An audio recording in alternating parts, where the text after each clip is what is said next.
Hey, listen to Wrestling Roundup on FreeFM, ArrowFM, and MP. As always, I'm Grady, and live on Skype we got Josh. Hey. This past weekend was Survivor Series. We got 5 big matches, including the 2 WarGames matches to get through. So we're gonna jump all around the card. Let's start for the only match not for a championship or being a WarGames match. Santos Escobar, Dragon Lee. Last minute replacement for Carlito. It was short, but it was still a banger. Yeah, I think with these guys, you were not necessarily guaranteed, but you had a really good chance of a banger between them. We know Santos can go. We've dubbed him pretty well the future. Dragon Lee, obviously rather large personality in Lucha Libre prior to coming into NXT, had amazing matches in NXT, is now being moved up, seemingly assimilated into the SmackDown roster, and yeah, it's 2 of the futures, I guess, of at least WWE Lucha Libre. Even with the switch, I didn't see a Dragon Lee winning. But because this was all about Santos Escobar. This was all about his elevation up the card as a solo. And the fact that he is now a villain in doing this. So I'm wondering if maybe Carlito was more hurt than they thought or something. I don't know. It's just really weird that they would just randomly throw Dragon Lee into that spot. Especially when you could have just, with the whole LWO stuff, you could have just thrown in, like, Jordan Wow. I think, assuming he is good to go, Carlito would have been great for this spot. I think it would have probably been the best LWO member to jump in here, but I don't know. It's hard because we're looking at it and it's like, well, Santos Dragon would have happened eventually. Santos versus his cronies his ex-cronies might be a part of the storyline going forward. Santos v. Ray, presumably down the line. I don't think, we're going to be one and done with Santos v. LWO. No, this is definitely going to be a much longer storyline. I think it could very well be Santos Escobar versus Rey Mysterio at WrestleMania. It makes a lot of sense in terms of if Rey is healthy, and Santos does continue to rise up the ranks of the heels on SmackDown. It's a definite collision course. We got to start, considering all of that, given WrestleMania is only just over 4 months away now. What are our WrestleMania feuds gonna be? Yeah. We always say the road to WrestleMania begins with the Royal Rumble. This year, with no December pay-per-view, it starts with the Survivor Series. Yeah, the Rumble is, ironically, where the fast lane towards WrestleMania is, right? By the time the Rumble rolls around, we know most of our feuds that we're going to be seeing. This is where we start building them. If we're starting a fresh feud now, will it hold for 4 months? Will it have a few pay-per-view matches between now and then? Dunno, I'm sure Santos LWO will, in some shape or form, whether that involves Dominic, whether that involves Logan, Bad Bunny, whatever combination shakes out of this, we will definitely have at least one LWO/LWO adjacent matchup at WrestleMania 40. Probably featuring Santos. He's like the one guy I could probably assure you will be in there. Who do you want? Do you want Intercontinental or Women's World Championship next? Let's talk about the Women's World Championship, because that's the least important of the matches. Fair enough. Rhea Ripley going up against her opponent Zoe Stark. We gave her a small amount of hope. Unfortunately, it was not enough. You gave her a small amount of hope. Look, I gotta give everyone a little bit of hope. It was a case where it was just too early for Zoe to be in that spot. Nothing wrong. Good match. But Rhea Ripley is just Rhea Ripley. She's going to run people over that are not ready for her. And unfortunately, Zoe wasn't. So she got ran over. It seems like basic math. But yeah, if we look at Raw afterwards, unfortunately, it looks like Zoe Stark's week didn't really go well either, because she then went head-to-head with Nia Jax and got run over a second time. This time by if Rhea Ripley is a Ferrari, Nia Jax is a freaking tank. Does this mean not necessarily, but do we assume that Nia Jax Rhea Ripley may be coming up? It's possible. It could very well be the match we have at the Royal Rumble for Rhea, as we continue to keep her away from Becky Lynch. So that's really the name of the game, right? We had that number one contendership match that Zoe did win, and we did predict a couple other people potentially coming out on top. That didn't happen. One of those was Nia Jax. We've already seen the Raquel feud. It does make sense, you know. If we look at our road to WrestleMania from here, we have the Royal Rumble in January, we have the Elimination Chamber in February, and then we're just straight on to WrestleMania in terms of big premium live events. So she's probably got at least a couple more big matches before the big one. Yeah. If it's not Nia, if Nia's not facing Rhea soon, I would expect Nia versus Becky as a way to, again, keep her away from Rhea, but also to allow for the story to actually be told of them actually dealing with the man's birth. So what you're saying Nia is that broke her face. in some form, Nia will be preventing Becky Lynch versus Rhea Ripley. Yes. It's just which component will she be interfering with?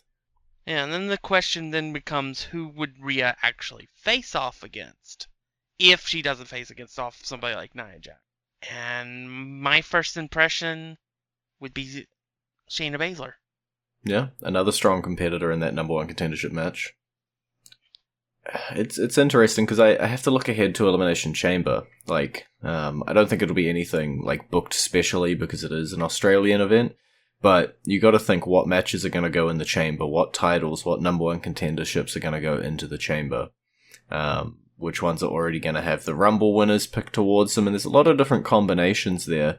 But I don't know if the Raw Women's division is like strong enough to pull off Elimination Chamber for this title. It will just be Rhea Ripley versus women that she's already faced off against for the most part. Yeah, but I could see them doing it to give her a moment in front of her own crowd. Yeah.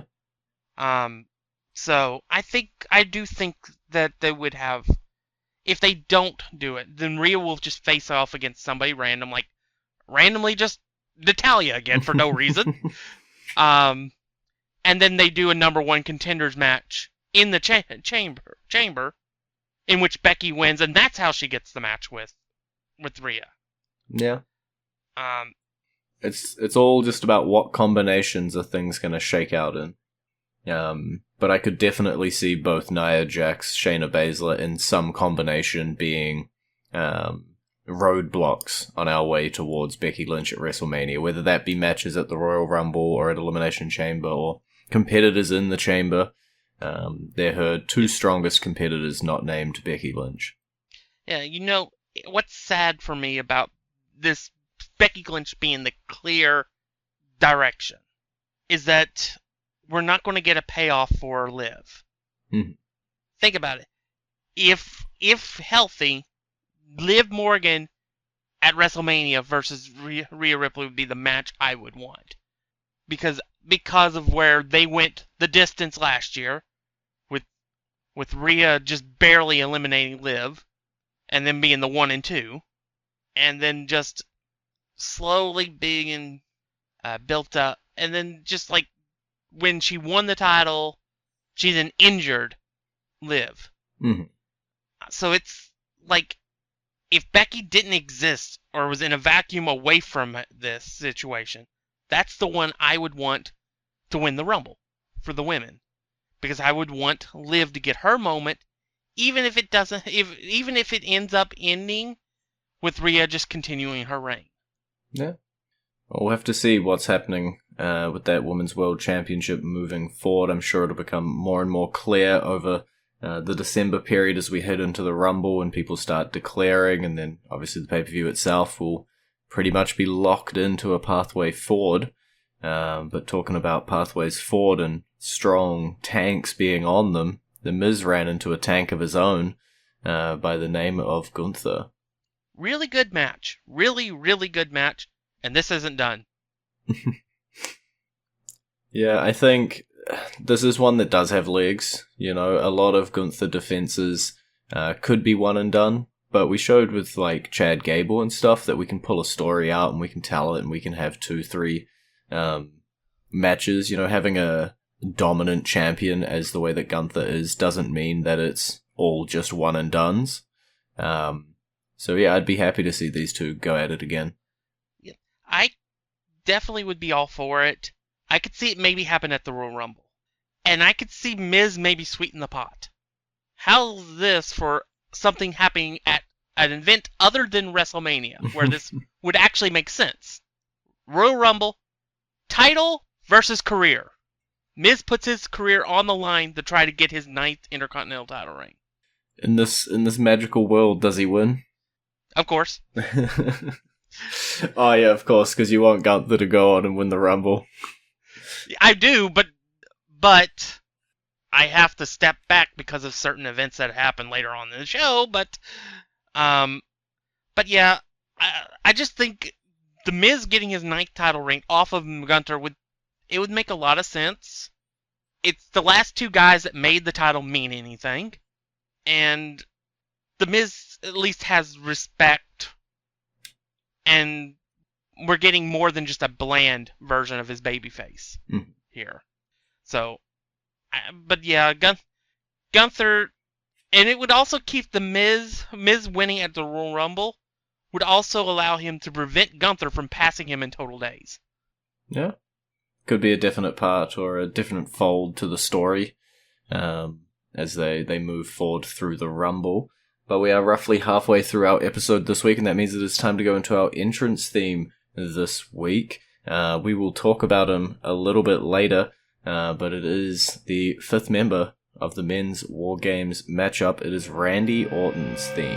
I have voices in my head, they counsel me, they understand.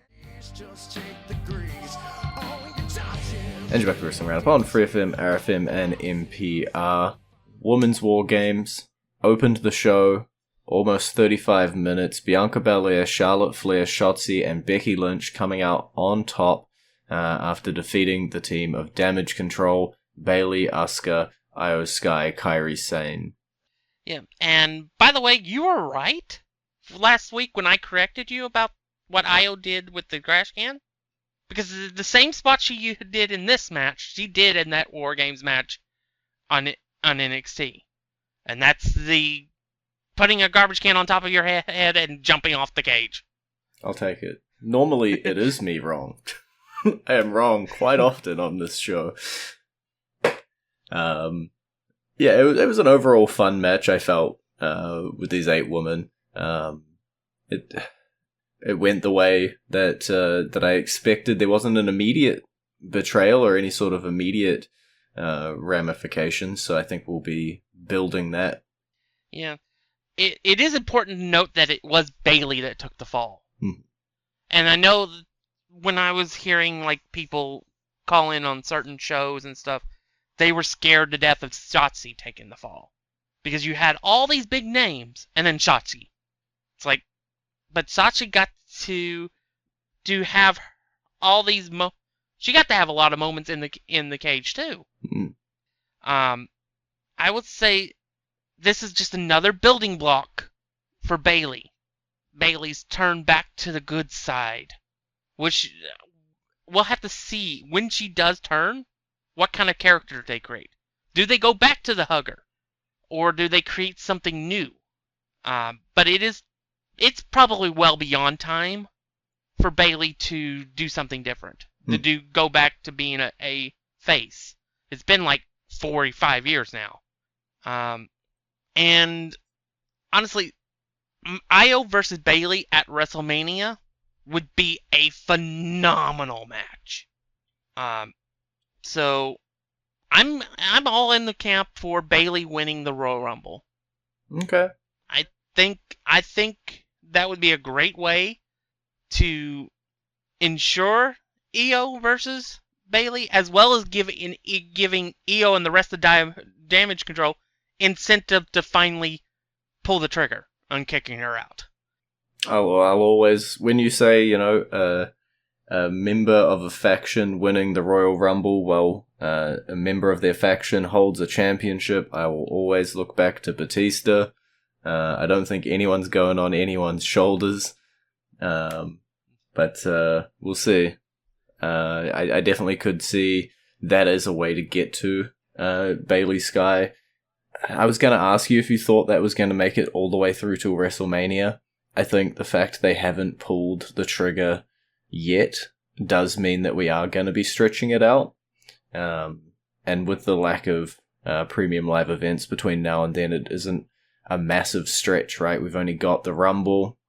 We've only got Elimination Chamber, which, could just be, as you say, Bayley wins at Rumble, Elimination Chamber. You could just keep them off the card, or you could have some sort of stalling match with Asuka or Kairi Sane. There's plenty of options between A and B, whereas if we were looking at this with maybe 4 or 5 events, a December, Jan, February, and a March event, 4 events in there, it gets a little bit harder to pull something like this from November, because this feud's been building even longer than November. So looking forward to the payoff.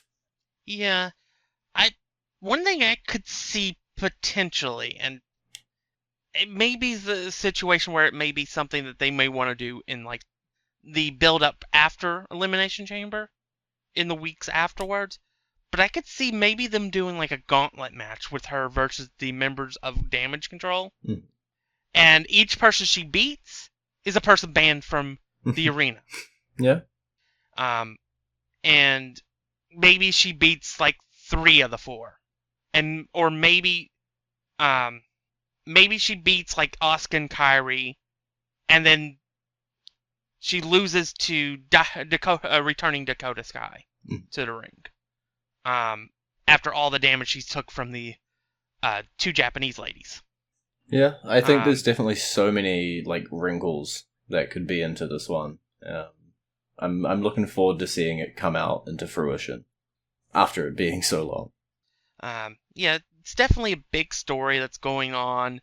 It's been pretty obvious for a while, especially after Io won the title, that at some point it was going to be Io versus Bayley. But we all expected it would be Bayley being the heel. And I think because they went so long with it, that is giving them the ability to start building sympathy for Bayley. Start building her vehicle for her turn.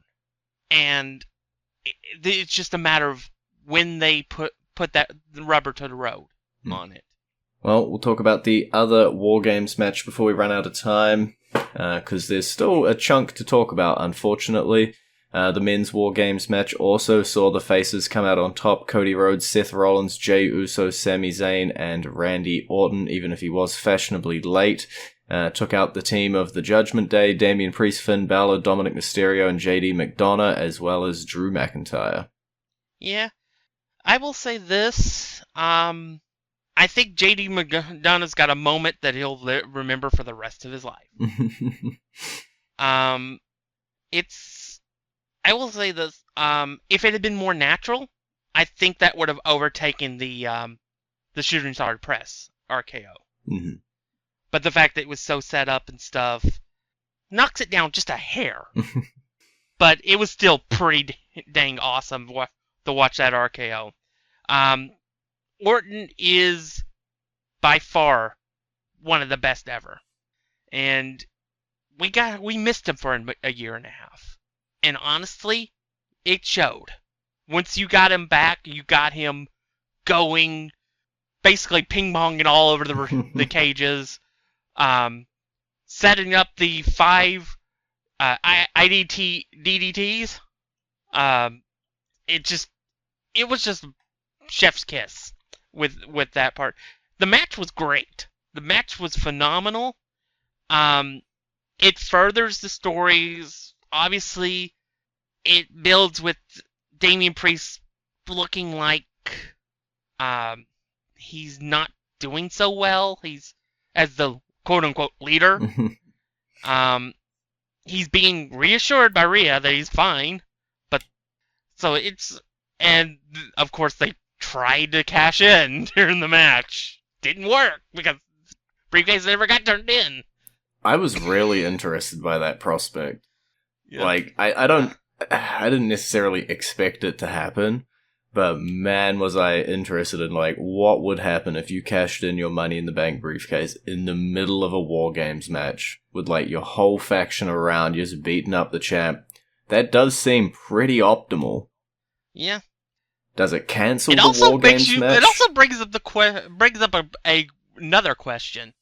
Since it's a 5-on-5 match, would cashing in mean any one of the 5 would automatically win the title if they been? It turns it into a 10 champion. Every man for themselves 10-man match. No, it would just be for the his side. Okay. Would be able to win it. This is what I would assume would be how it would be taken. But I don't know. Maybe it would turn it into a free-for-all. It's like the only sort of like implication of like past one we have to go off of is Seth Rollins cashing in during a one-on-one, it cancelling the one-on-one match and becoming a triple threat match. That's the closest we got. But alas, we did not get to find out. As you say, so many feuds spinning off of this. If you look at Raw, you've got Cody Rhodes versus Shinsuke. You got Drew McIntyre, Jey Uso. You've got Randy Orton, the Judgment Day.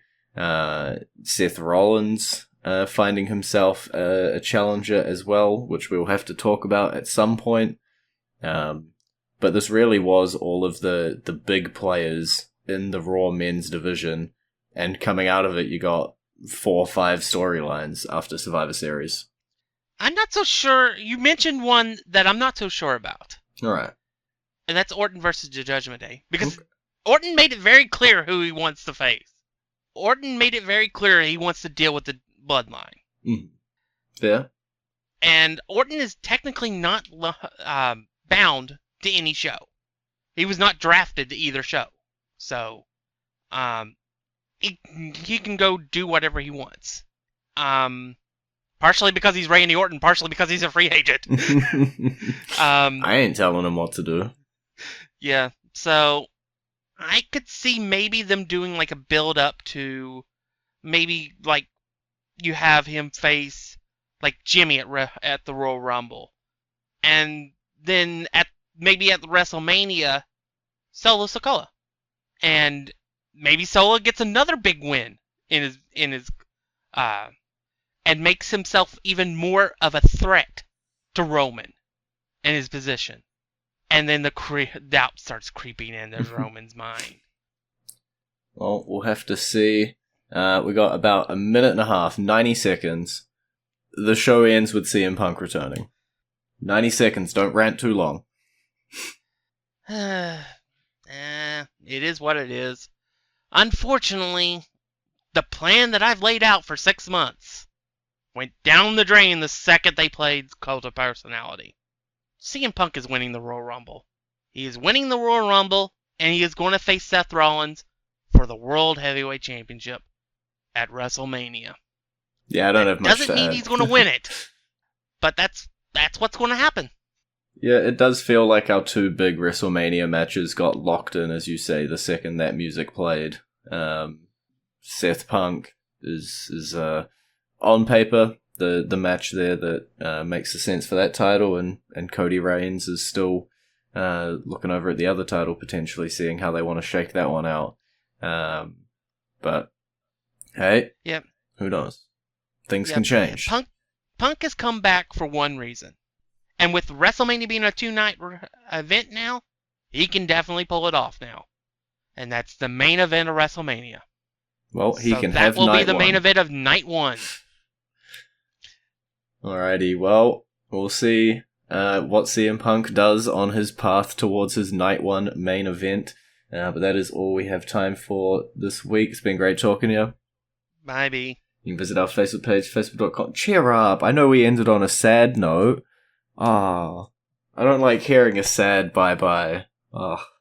You can visit our Facebook page, facebook.com/wrestling R&D Upper, our Twitter page, twitter.com/wrestling R&D Upper, our YouTube page, youtube.com/wrestling RND Up. And we'll see you next week.